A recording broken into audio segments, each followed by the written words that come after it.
want to welcome you to a very special event where we are acknowledging, recognizing current and past recipients of two very special awards. The Foundations for Change Thomas I. Yamashita Prize, and also the Kids First David Kirp Prize. And I'm also supposed to welcome all the folks that are tuning in today and reminding everybody here that's actually physically present to please silence your cell phone. I actually hate to do that because I need it off for like 3 or 4 days afterwards and then turn it back on, but it's very helpful for me. So my name is Kirp Organista. I'm a professor of social welfare here on campus, and also director of the Institute for the Study of Societal Issues.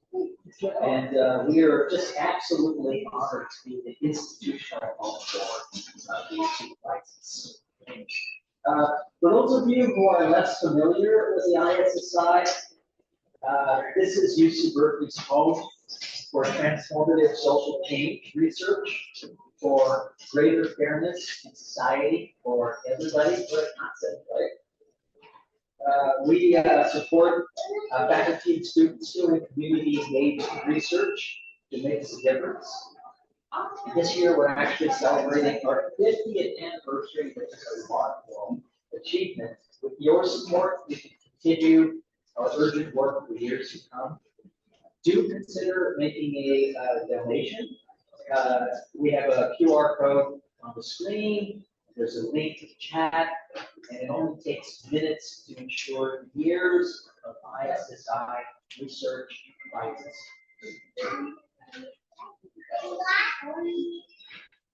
I'm going to begin by thanking David Kirp and the Yamashita family for endowing these prizes that encourage and reward desirable social change.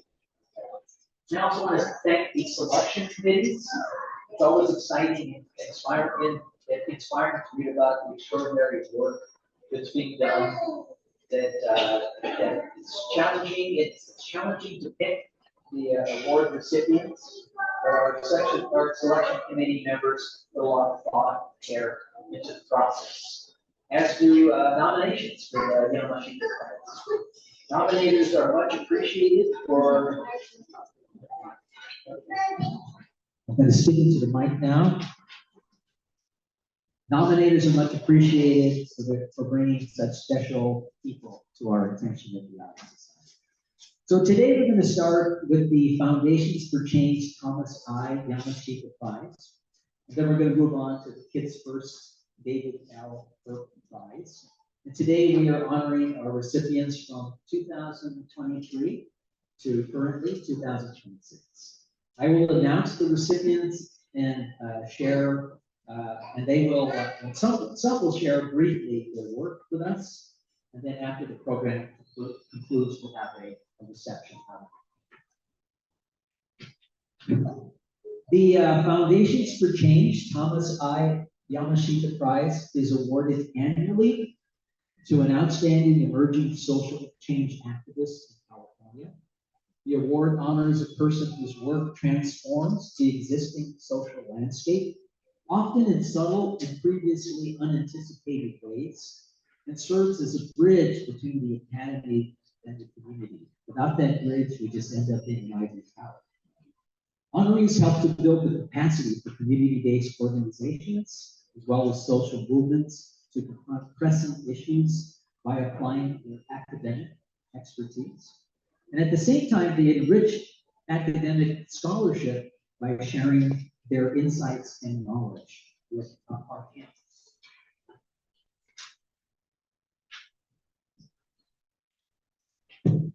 The award was established by the family of Thomas Isao Yamashita, who was an undergrad student in civil engineering here at UC Berkeley in 1942. By the way, 1942 was the same year of the internment of Americans of Japanese descent on the West Coast here in the United States. And that made it impossible for Yamashita to graduate from UC. And he eventually had to receive his engineering degree at the University of Nebraska. Because he worked as an engineer on building foundations that are not so visible but essential, this award honors those who build the foundations for social change. Our first speaker this afternoon is Frankie Free Ramos, awarded the Yamashita Prize in 2023. Welcome, Frankie, and please tell us about that very cool middle name. Hello, everyone. So about my middle name, my father actually gave me that middle name. He was proclaimed a hippie in the 1970s in my small town in Puerto Rico because he had a beard. And yeah, it's a very fitting name because I've been a freedom fighter for a long time now. First of all, let me say I'm super honored and grateful to have this award. I didn't know how prestigious this award was until I was invited to be part of the selection committee and I got to go behind the scenes and see the nominations. Oh my God, I am in amazing company, and all of you who've been awarded the prize, and please do nominate people. It really did spectacular, amazing, incredible things that people are doing, and I was even more humbled after being part of that process. I also really appreciate this award because I was somebody who, I did my undergrad at Berkeley in the 90s, and I decided that I wanted to be a social movement actor, and I went from being pre-law to going into education because I really saw education as a really important part of the process and a tool, a vehicle for, unlearning the things that we learn and giving the right kind of critical thinking skills that are necessary. And years later, I came and got my PhD. I had worked in schools for about 13, 15 years and had 3 children. And unfortunately, in my graduate program, having all that lived experience was not always treated as an asset. Oftentimes I felt like it was kind of not really looked down upon, but definitely undervalued. There was a lot of emphasis on not stories, not anecdotes, but data and research. And so when I learned about scholar activism, it really spoke to me. I was like, see, I'm not crazy, and this idea isn't crazy. And there doesn't need to be a gap between, the academic, the research and the discipline and all of that, and the doctorate and the work on the ground. And so I use that title of a scholar activist or activist scholar very, very proudly. I want to tell you just a few quick things about me and my work. First of all, when I came as an undergrad in 1993, I came kind of on a mission to do something about young people like my brother who got caught up in the criminal justice system at a young age. I wanted to understand why I'm Francis, my little brother is Frank, and he's 3 years younger, and I wanted to understand why school for me was a place of safety and a place that propelled me to UC Berkeley, and why for him it was a place that he got pushed out and right into that school to prison pipeline. And so I came in 93, I knew that I wanted to try to unpack that and learn that, or learn why and do something about it. And so that kind of has been my motivation for my studies all along. And I also stayed really committed to work in the community around decarceration, intro from the school to prison pipeline, but also some of the bigger systems that I came to learn that were part of the root of the problem, like colonization. Like a lot of our stories, we would have to go back for my own family to the fact that we were born in Puerto Rico with Puerto Ricans, and even though we are born U.S. citizens, just what it means to come from a colony and to be economic refugees, and that our story began there, further back, right? And so when I was on campus as an undergrad, I really got involved also in decolonization struggles and the freedom struggles for political prisoners. And so fast forward, I came and I did my PhD after working in education. And the thing that I decided, they said when you want to land on a dissertation topic, find an answer that you don't know the answer to, a question that you don't know the answer to. That was a game changer for me because I wanted to tell the story that I knew. So my real curiosity was, how do communities and teachers navigate this neoliberal landscape in my background, in my hometown, not my hometown, but where I live in Oakland, California. And I really appreciated that I came to see the way that my study here informed that organizing on the ground. Like I had a language for what people were trying to navigate. For example, in the case of Oakland, trying to navigate racism and anti-Blackness when the leadership in the city and the school board and the elected board of the Oakland Teachers Association were all people of color. And how do you navigate that? And the fact that it became harder to organize when there was a progressive folks of color elected to the leadership of the teachers union. And so navigating those contradictions and having the language for it, I do feel has been also an asset to my community work. And when I finally finished my PhD, 8.5 years after I started, I was fortunate to land the role that I have now as Director of Campaigns and Organizing at Courage, Communities United for Restorative Youth Justice. And just to prove to you all that I'm actually an organizer, I do have flyers. I have flyers for May Day, in the Oakland actions that are going to be happening, no work, no school, no shopping. I also have a flyer that has my email so that you can stay in touch. Communities United for Restorative Youth Justice was born 15 years ago out of a struggle to fight gang injunctions in Fruitville, in the Fruitville area of Oakland. And we work to end youth incarceration and build youth power and youth leaders. And so, yeah, I'm very blessed to be able to be in this work. I work with young people. I get to still teach. I'm not faculty, but I do get to use all the things that I learned being a scholar here at Berkeley with the young people and the older people that are coming home from incarceration in the movement towards abolition. Thank you. Thank you, Frankie. It took me about 8.5 years to do my PhD as well. The other Yamashita Prize recipient in 2023 was Violet Montfort, recognized for her promoting Black women's health, both in the community and broadening academic approaches, but she cannot be here today. Also in 2023, and not present today, Giovanni Potts received honorable mention for his work on Maya resistant to extractive industries in Guatemala. In 2024, the Yamashita Prize went to Stephanie Campos-Bui, who is here to share a program. So, welcome, Stephanie. So hi everyone, thank you so much to the Institute for the Study of Societal Issues and the Yamashita Prize selection team. I'm really honored to have received this award, especially one that really recognizes work grounded in community partnership and social change. I'm an assistant professor over at the law school where I co-direct the policy advocacy clinic. We actually introduced yourself to Frankie on a project together, so it's nice to see you here. So I teach and supervise teams of law and public policy graduate students as we represent coalitions and community-based organizations and advocacy campaigns across California.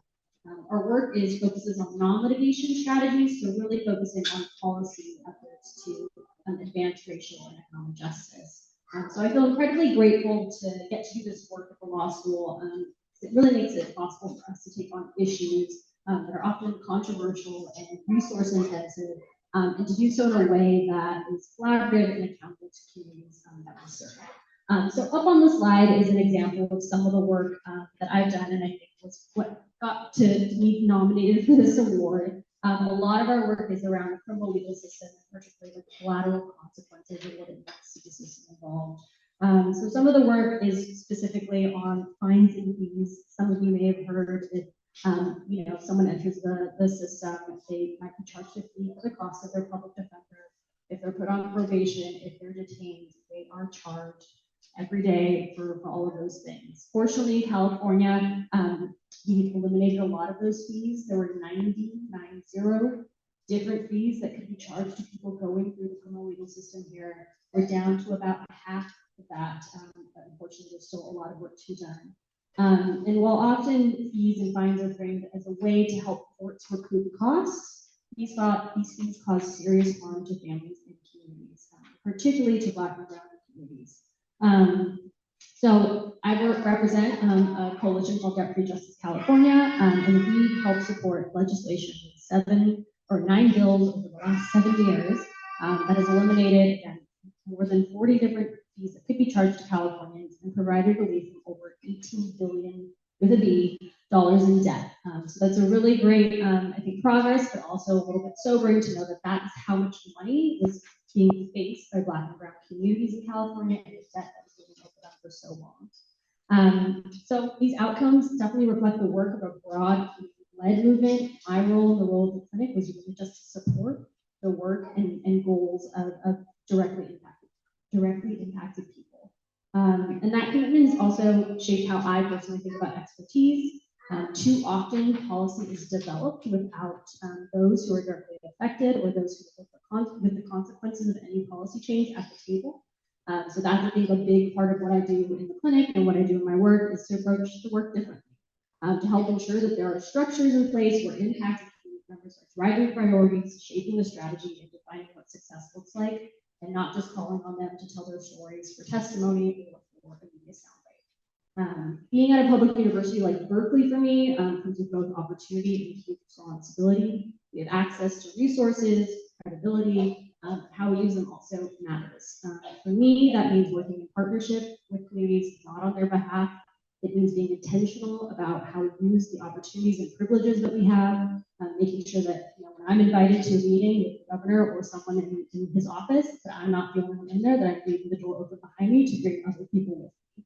And it means continually challenging assumptions about who holds expertise. I think it's really easy for policymakers to think, professors at UC Berkeley know what they're doing and know the best, but really challenging folks to think about the people who are most impacted by these systems because they are the experts in their own lives. So thank you again for this honor, and to many students, colleagues, and community partners who make this work possible. In 2024, we also recognized Carlos Martinez with an honorable mention for his research and advocacy related to health and migrant communities. While not able to join us, we do have both of the 2025 recipients, and in just a second we will hear for Clara Díaz. I just wanted to mention, I don't know if anybody knows Carlos Martinez, but when he was an undergrad, he was on a big project that I did looking at HIV prevention with jornaleros, with migrant day laborers in San Francisco, and also here in Berkeley. He was just a terrific young man who learned ethnography and quantitative research. He's now a professor at UC Santa Cruz, so I'm missing him here tonight. So we do want to hear next from Clara Díaz. Thank you so much for the space. I really want to thank ISSI for the support and for the support and for providing a space where I can be radically helpful. I too am a former educator and am here now at Berkeley as a doctoral student, and I too have experienced a dismissal of my radical pedagogy as a means to drive community change, and so I feel very much in community and I'm very grateful for that. I have been so lucky to work, collaborate, and dream with Professor Soto at Sonoma State University. I created him with a pipe dream of a youth-driven environmental justice action research program at Sonoma County. We spent years building trust with our incredible community partners, the North Bay Organizing Project's Latinx Student Congress, and particularly with Maddie Morales, their youth organizer. We created a collaborative environmental justice hub at Sonoma State University, where undergraduate students, many first gen, and students of color have equal say to how our hub functions. And we have become a space where we continually work towards the academy, research, knowledge, connection, and on-campus space belonging to the nearby community. not just to those that formally participate in higher education at that institution.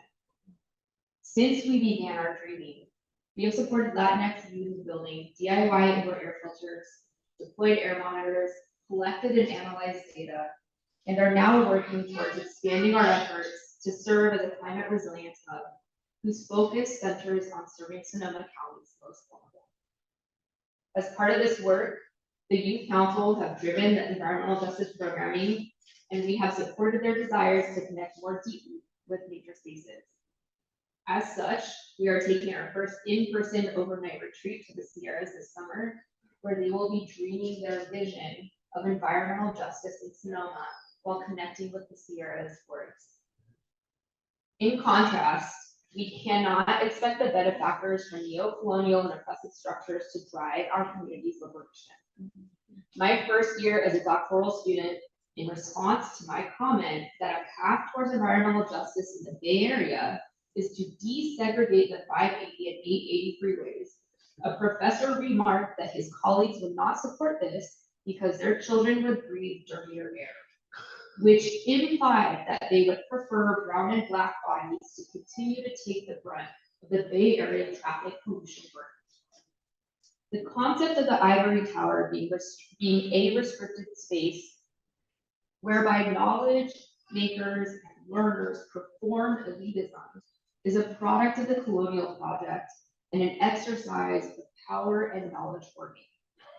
This restricted access to education, research, and knowledge is a means to maintain power over the oppressed. We must remain open to the critical reflection driven by new voices. We're really grateful to be in community with those voices right now.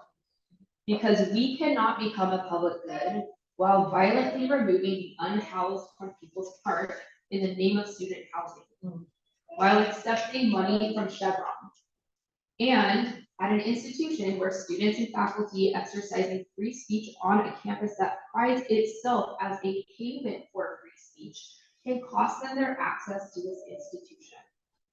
Our institutions require new leadership in the academic endeavor to truly transform the academy into a public good for the most vulnerable.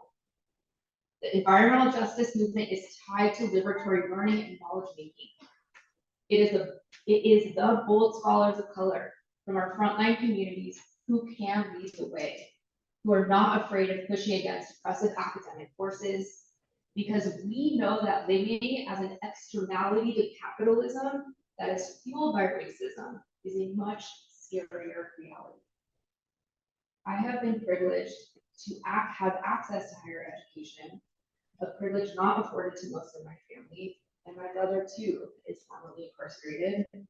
It has been my honor to support bold Latinx youth and community members as they joyfully re-envision a community liberated from the slow violence of pollution. Our collective work is a practice of love, joy, and commitment to community liberation driven by youth and community and supported by the academic tools to fight for a more just and sustainable environment. I think the theme of environmental justice fits well with these beautiful plants that we're handing out. It's reminding me of the poem. He's not arguing the poem. You know, he's really talking about being good stewards of the environment, and reforestation, and community gardens. He's getting his hands dirty, but in a good way. Just literally getting his hands dirty. Thank you, Laura. Now I'd like to invite our other 2025 recipient, Clara Pérez Medina. It's so wonderful to be here with you all. Thank you so much to the staff, to the organizers. Thank you so much to all the colleagues in this room here and dedicated colleagues, all of you in the audience. It's really nice and beautiful to be in company with folks who love people, and you can really feel that as the folks on social support show. So hi, I'm Clara.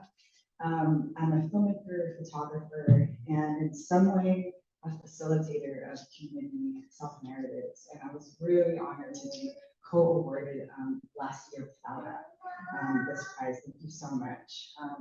I wanted to start a little bit by showing a a little bit of what I've been working on, but in a way that kind of shows the work that went on behind it and what kind of relationships needed to be sustained and nurtured in order to carry forward this work. So the presentation here in its fast, of course, is some of the stills from the films that I've made over the past few years, but it's intermingled a little bit with a little behind the scenes so you can get a sense of the collaborators that I have here. So I'll be showing this quickly just while I talk. So I wanted to start by just saying this is something that I carry in my heart with when I mentor my undergrads. That my story is not a new story. I lived in the West. I was born in the West Coast. I lived in the South. I moved to the Northeast, and I lived in so many different places growing up. And I came to grad school, you know, bright-eyed and bushy-tailed, a little roughed up from the undergrad experience, and many of the reasons I've said already. And I have stayed in graduate school because of basically being able to do work outside of the university that made what's happening in the university make any type of sense at all. And I joke to my mentors that they are all mini nonprofits unto themselves within the university. And I'm talking specifically about my Black women mentors who are taking on positions that are within the youth institution, but also against the institution. They're founding collaboratories, they're funding artists and community elders, bringing intergenerational groups of students together in collective mentorship opportunities. They're creating a world within the institution that could not exist inside or outside of me. And that is where I draw my inspiration from. And so my work has been basically to take the resources from the university and put them into these collaborative films. So what I'm showing here are two films so far. One was in collaboration with the Living Cultural Center. That was with a group of muralists, political muralists who were reinventing what the narrative would be inside of La Peña post-2020 and post-2020 rebellions and COVID. This next one is from a project that I did in collaboration with the research arts group that I'm a part of with my mentor, Brandt Summers, and also in collaboration with the Black feminist housing justice organization, Launch for Housing, and also in collaboration with OMCA, which we were able to do a special exhibition with them very recently on Black history in Oakland.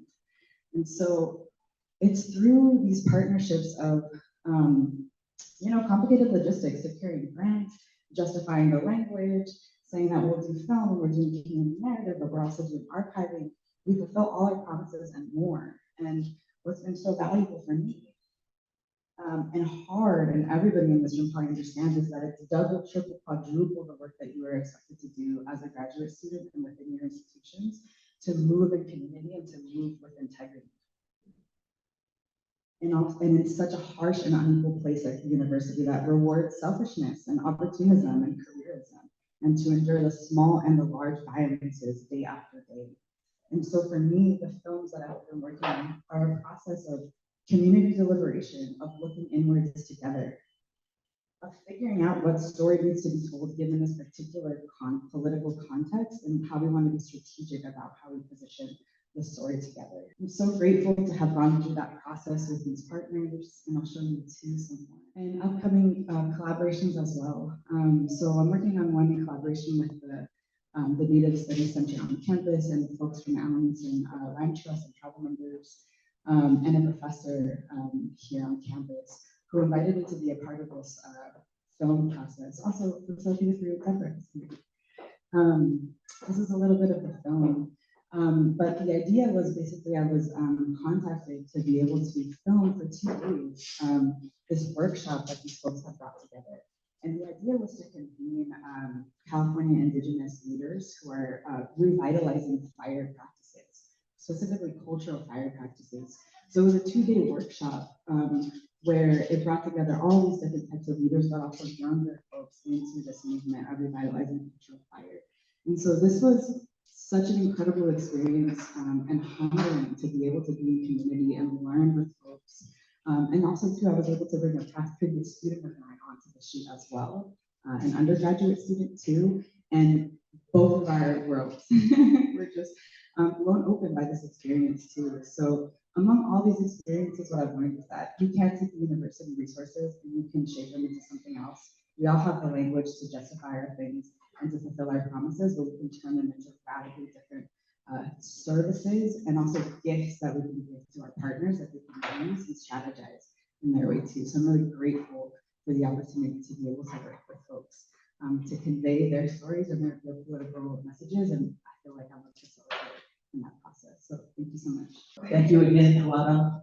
Now we will hear from Sunnie Liu, our current 2026 Yamashita Prize. Hey y'all, I'm Sunnie Liu. Sunnie looks like Sunny Mother, as you know today.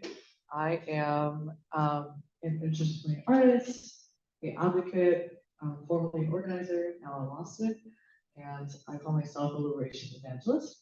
And you'll see a little bit of why. And I also flip through some of the slides pretty quickly because I know I have only 5 minutes. But I just wanted to give you guys a sneak peek into the art and some of the projects that I've worked on.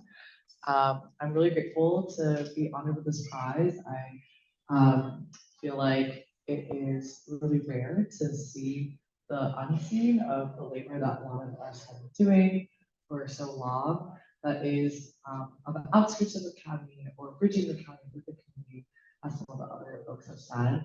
And I feel like I have been on the outskirts of the county for a lot of my work. For example, in art, I was trained as a sculptor and I make art across installations, sculptures, lens-based work. And so some examples are this work I've made, some cash register sculptures. A lot of my work thinks about and questions the ways in which there are religious forces in our lives that may not seem religious, like bigotry, Catholicism, white supremacy, all these things. So these are imagined cash registers as altars to American capitalism. And this is a photo work that is critiquing the worship of meritocracy and labor.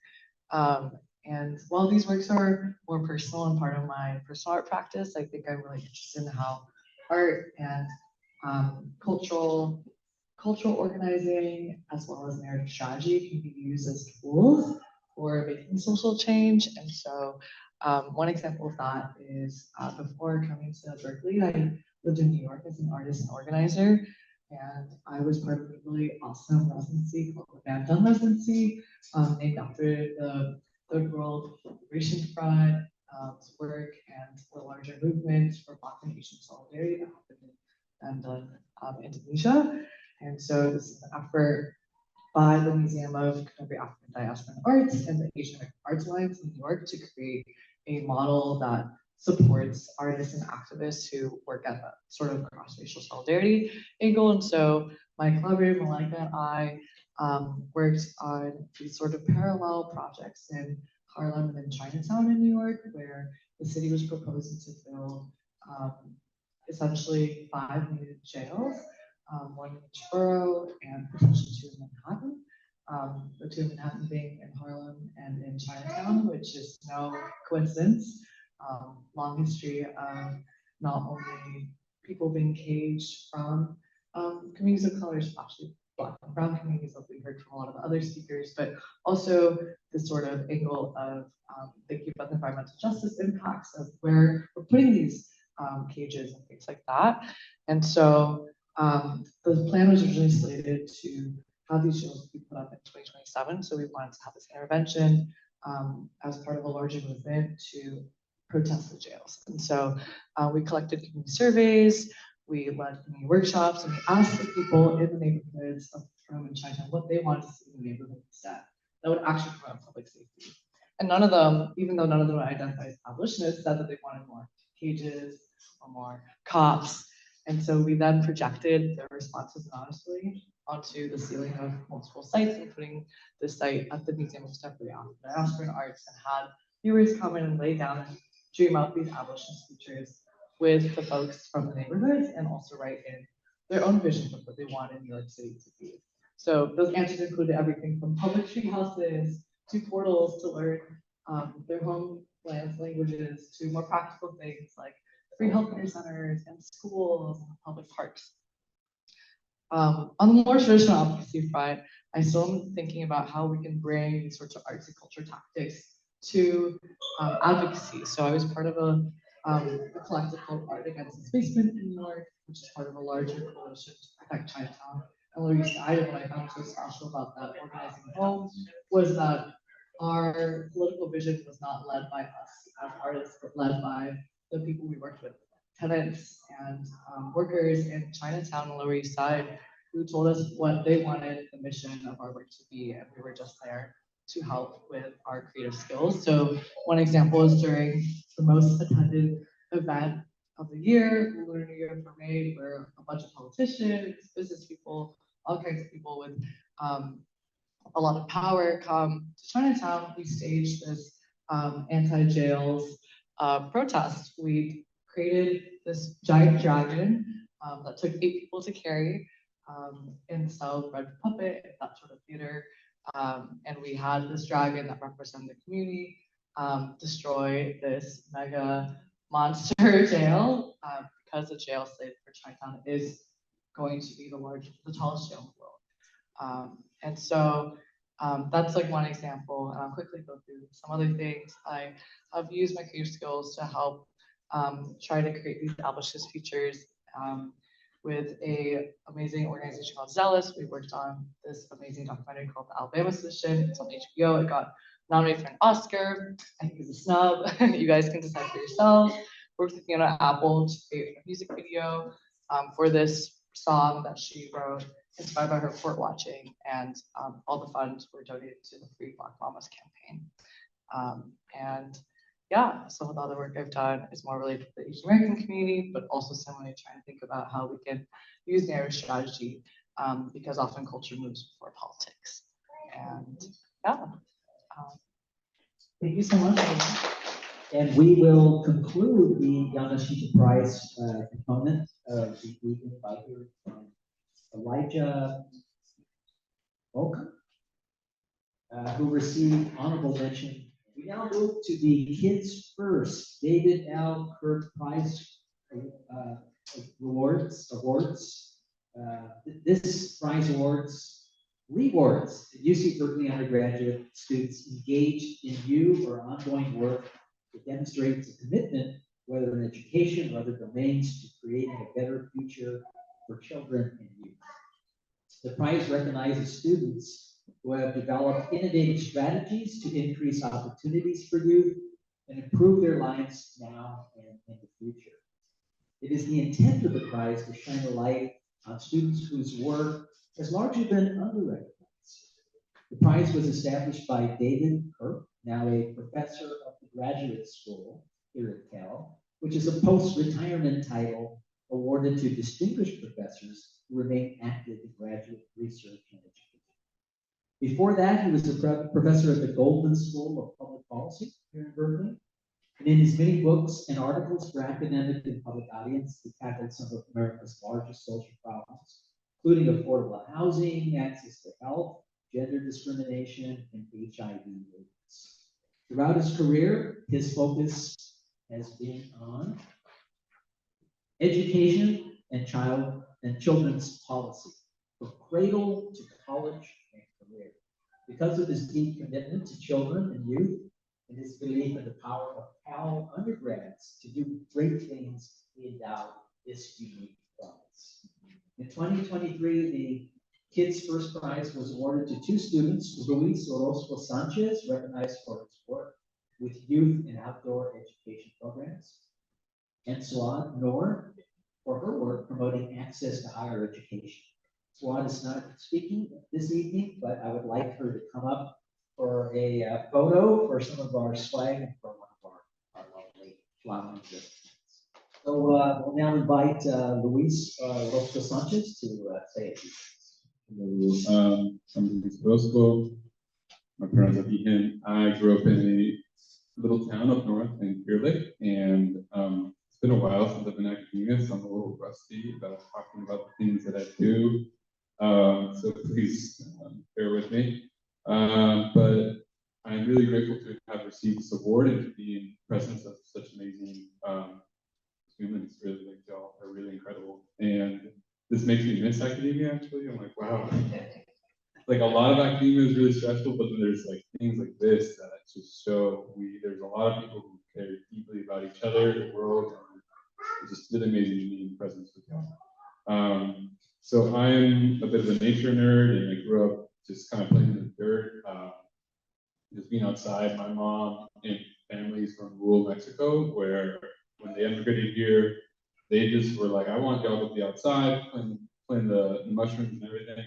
And when I grew up, when I was in college, at first I was a psychology major and really interested in wanting to work with youth, but also just help people in whatever way.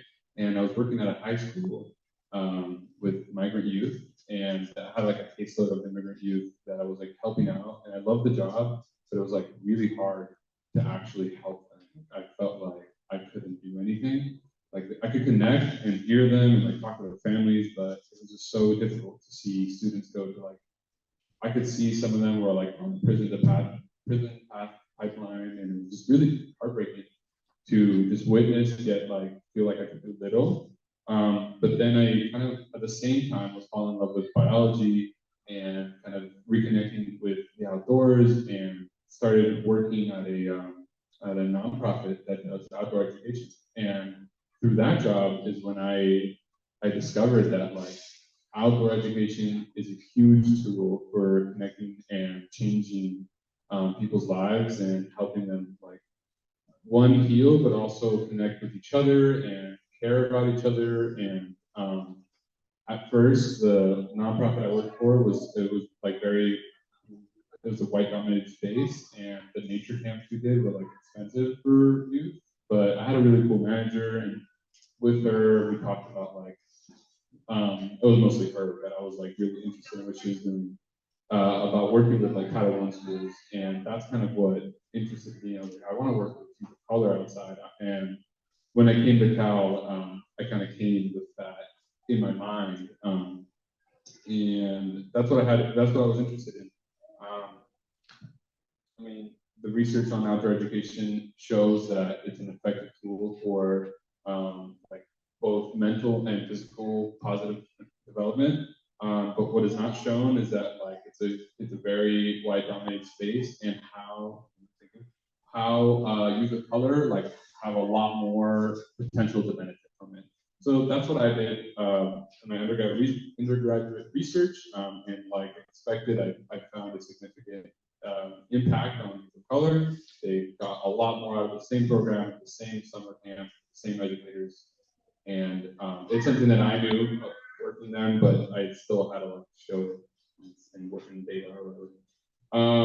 And now I still do some educating.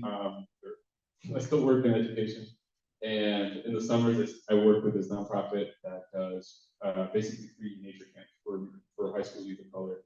It's really awesome. And in the school years, I'm a substitute teacher with Oakland Unified, and I thought I want to be a teacher. I have much respect for all of that are. I don't know if teaching is like classroom teaching for me, but I'm still figuring that out. So yeah, that's all I have to say for myself. Thank you all. Luis, you're gonna have to tell us what you were doing in that picture there. Oh, That scorpion on top. yeah, one of the team volunteers like challenged me to hold the scorpion. And I was like, no, I'm not doing that. And then he was like, oh, the kids are watching. Like, they look up to you. I'm just like, I guess that their bite is less harmful than like a bee sting. So I ended up doing it, and I was quite scared, but I became okay. Yeah, You were braver than me. In 2024, the Kids First Prize was also awarded to two students. Wesley Vega, who's not here, was awarded the prize for creating a program to encourage high school students across California to make change in their communities. And Saanvi Arora, who will hear from again. My name is Saanvi Arora. I'm fourth year undergrad. I'm studying computer science and legal studies. And I'm so grateful to be here. This has just been such an inspiring, incredible experience hearing from everybody else. I just feel so eager to learn more. So I'm excited for the reception. And I think, as I prepare to graduate in like 3 weeks, it's moments and experiences like this that I'm going to really cherish. So I just really appreciate the opportunity to be here and also to have received this incredible award. My work focuses on empowering young people with lived experience, particularly in the health and well-being space, to advance state and federal policy work. This is work that is really close to my heart and things that I got involved in at a very young age. I'm just inspired by my own experience in the mental health space. But as an advocate, that's something that I guess when I was younger, even into college, wasn't really sure how to define myself as.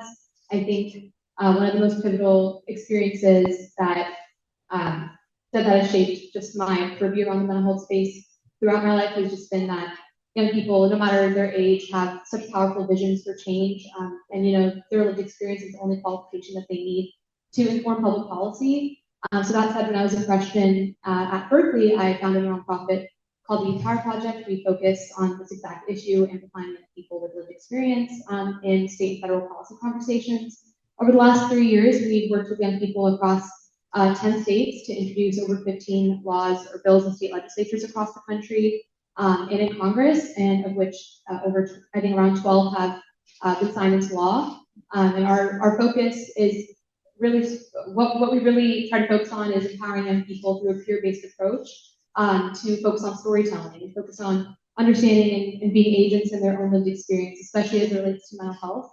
I think a lot of our work is inspired by this recognition that the pathologization of distress and the prescriptive nature in which we discuss mental health care in this country, while there have been strides made towards destigmatization, that has been incredibly harmful, and it's left a lot of young people in underrepresented backgrounds. It's left them scared to reach out for help out of fear of punishment, and it's also made it such that we employ a one-size-fits-all approach, especially in the healthcare space, that is just ineffective for a lot of young people. So that's kind of been the work that I've been involved in. When I got this prize in 2024, a lot has changed over the last 2 years, especially politically, especially as it relates to healthcare policy. Our work is also really focused on the intersectionality of health and well-being. So understanding that, access to healthcare is absolutely not the sole determinant of whether you receive care or help. Oftentimes it's every other determinant that determines whether you recognize that you're in a state of crisis. Even the definition of crisis is an interesting one. So all that being said, I think our focus on storytelling, our focus on empowering young people to share their lived experience to policymakers and to feel empowered that the only qualification they need is themselves and showing up. It's not, they don't need a master's in public policy. Oftentimes policy isn't even written by policymakers, but written by community leaders. And it's been that way for a long time. Has really helped us, I think, achieve a lot of cool strides in space. One of my favorite memories is definitely kind of when this picture was taken when we introduced our first bill congressionally. This was in 2023, and it got signed, or was unanimously passed Congress summer of 2024, which was really exciting. And I think looking ahead, my passion is in kind of computer science and technology as not only a determinant for care, but also, and not only an equalizer, but also a divider. So I'm excited to see how that continues to impact our work at the Power Project, because obviously technology is shaping so many people's health and well-being. So yeah, thank you. In 2025, Josh Martoma received honorable mention for a program he created, giving voice to children with incarcerated parents. Fortunately, he couldn't be here with us today, so we will next hear from Jennifer Tran. Thank you, everybody. My name is Jennifer Tran. I'm currently a fourth year here at Berkeley studying education sciences and political science. It's really funny, Saanvi and I are actually like best friends, so winning this award back to back was really fun for us when I found out that she had gotten it previously. When I applied for this award last year in 2025, I applied as the co-founder of the National Student Board Member Association, or NSBMA for short. We're an association that works to connect, train, and support students who sit on school boards across the nation. It's a really niche position to hold. I was a student board member in high school, and now I have the privilege of being able to work with student board members from across the country. When we initially founded this association, I was still a senior in high school. It started off as actually a group chat, like an iMessage group chat between myself and a couple of other student board members who felt a gap in the market and a gap in service in what we were getting professionally on our school boards and what we were experiencing when an adult is elected onto a school board, they receive professional development, training, compensation for their service. And what we were seeing across the nation at the time, especially, was that students weren't getting the same treatment. And that was not enabling us to be effective advocates in our own communities and in our school districts. We wanted to fill that gap. 4 years later, I am so lucky to be able to have a team of support staff that work every single day to be able to support the students in our association. And having been able to step back a little bit as a co-founder and advisor of the association instead of a person directly doing the work every day. One of the great privileges of that is still being able to interact with students in school boards and seeing them in action. One of the recent things I did for this association was come back from a conference in Kentucky where we brought a few student board members to speak with us about our association and about the work that they're experiencing on their school boards and what they're doing every day in their local communities. Being able to see the passion in their eyes and the effect that our training and programs has had on them has been so influential. And I think that, you know, this prize supporting work that goes largely unrecognized, at least for me, was really wonderful. You know, it's a niche topic to be in, student board members. And so I feel like this prize made me feel really seen in terms of what we're doing and how our work is important. Even though I work directly with student board members, and that's a small constituency, their work affects their local communities, it affects democracy, it affects education, the workforce, and so many other things. And so I think that by enabling these students to be effective advocates in their own communities, we enable these communities to become better slowly through and out every day through powerful instruction. So thank you so much. Thank you, Jennifer. We do have both of our 2026 recipients here, and we'll hear from each of them. We're going to start with Nevada Coy, who was recognized for a team project. Their teammates, Maddie Canada and Zara Brandt, were not eligible for the prize because they had already graduated. But we're inviting all three of them to speak with us. Thank you, Kurt. We are sincerely grateful for this award, for all who are here in this room and all who have supported us through this journey. I want to acknowledge first and foremost that the Old Loop Project has always been a team project. Zara Brandt and Maddie Canada, my incredible teammates, were not eligible to apply for the award, but deserve to be running together. As a team, our goal has been to help facilitate intergenerational knowledge transfer by making accessible what history books so often fail to teach. Over the last 2 years, we've had the privilege of working with stories centering the old Duluth boarding school and Citizen Isolation Center on the Navajo Reservation in Arizona. Both a former Native American boarding school and Japanese American incarceration camp. This single dot on the map has witnessed two of America's gravest atrocities: the systemic abduction, abuse, and forced assimilation of indigenous children and the unlawful incarceration of Japanese Americans.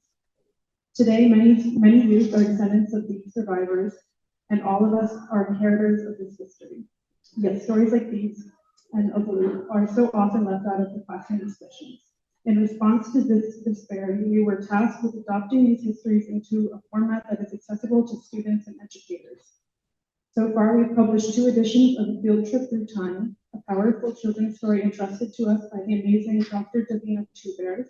We also created a digital repository of non-fictional vignettes, short stories centered around the site at least. Thank you, Nevada.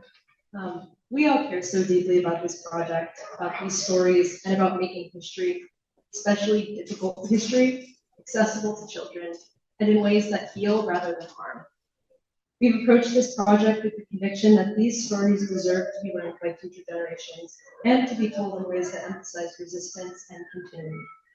We want to empower children to see history as living, and these stories illustrate how the endurance of relatives, how family history shapes community identity. And we hope that in our small way, our work in framing these stories will kindle a sense of cultural connection, belonging, and resilience, the kind that encourages kids to learn even more from their community and their families. Thank you, Maddie. We started this project in spring of 2024 as Intro to Archaeology Anthropology students, accepted into the American Cultures Engaged Scholars Program under the guidance of our wonderful mentor, June Sinceri, who is here. So yeah, I mean, that was our first honor as part of starting this loop storytelling team. We have come so far, so much more to do. A big thank you to June. You saw our potential, you motivated us, and more than that, you gave us the space to be creative and take initiative, and we are immensely grateful for that. Also, a big thank you to Dr. Davina Tubers. She's the amazing author who started all of this by entrusting us with her book, A Draft of a Field Trip Through Time. And thanks also to Diana Tsuchida, Shelby Medina, Steffi Tan, and Koji Ozawa, who supported us along the way in various ways. And of course, to the community advisory group at Loop, the community partners that we were so lucky to work with on this project. In times like these, inspiration can be hard to come by. So to everyone in this room, your motivation, dedication, and passion inspires me and inspires us all. I know our time here is limited, but I would love to talk about all of your work, so feel free to come up during reception. Thank you. Our last speaker is Riak Mayar, the other 2026 recipient of the Kirp Prize, who will now share their work. Welcome, Riak. Okay, thank you so much. Good evening, everyone. I'm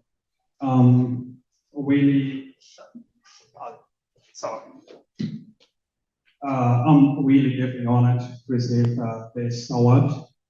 I want to begin by thanking the organizer, the judge, and everyone who made this award possible. So it means a great deal to be seen to work that has been done quite in books and often behind the scenes.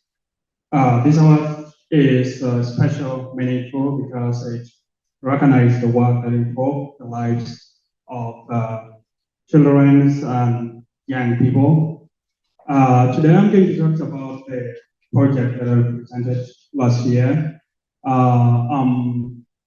Partly here at UC Berkeley, and I'm an international student from Africa, South Sudanese. And I really did, when I was applying to US school, I was having a lot of difficulty, especially when, it comes in terms of the application process. So when I get into Berkeley, so I feel like, I wanted also to give back to the young people back, especially the South Sudanese refugees, who are also struggling to apply to US school. So my project is about the bridge the Talim gap. So Talim is an Arabic word meaning education. So the program is all about bridge the educational gap. This is where I came from to understand why I build bridge the education gaps, because I have to understand that education look like in South Sudan. When you look like there's a statistics, 65 to 70% adults are illiteracy, so they cannot read or write. When you look at second statistics, 2.8 million children are out of school because of the poverty and bad governance. And more than 80% of women are illiterate as well. This is how I view it. Bridge the talent gaps, prepare the South Sudan's refugee students apply to US universities, targeting the private school with a strong financial aid, because getting in is only half the battle. I handled when I was forming this, because I was the main co-founder, so I deal with common apps, CSS profile, which is main forms of determining the student with low incomes. And I had a lot of colleagues that were unable to attend. because of their schedule. They do help me with student editing their essays, meet with them during the Zooms, and give them the feedback.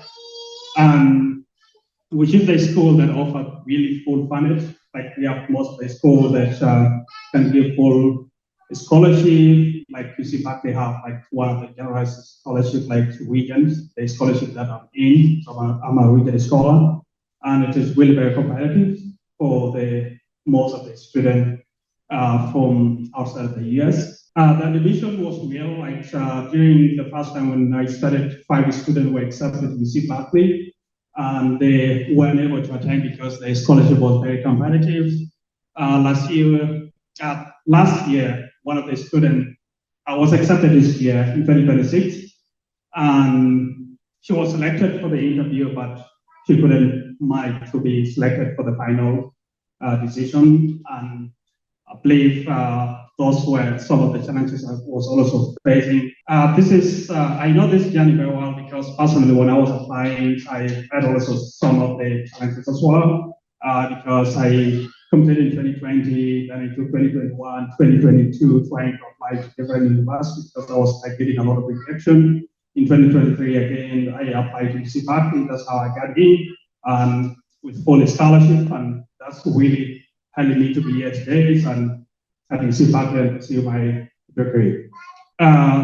What this award means to me, I know the key first prize honored student whose works to improve the future of the children and young generations what has gone vitally, and recognize that description is what bridge the talent gap is exactly me. So this award does not actually belong to me, but it means to the 5 students, the tutors who helped me to guide them throughout the essays, editing, and the Kirp Prize. It really meaningful because it's really going to help me to have a student like the new cohort that I'm going to work with them this year from summer throughout the August. This is just a statistics again on how the 5 students got in and they were not accepted. They were not given full scholarship. And one of the students who was also accepted this year and didn't make it. Yeah, this is another project that I'm running. This is a project that I'm trying to have some 5 siblings and 1 cousin who have been unable to attend the school, and I wanted them to go back to the school this year. This is the final, and thank you so much for the chance, and I really appreciate it. Thank you. Thank you, Riak. This concludes our official program.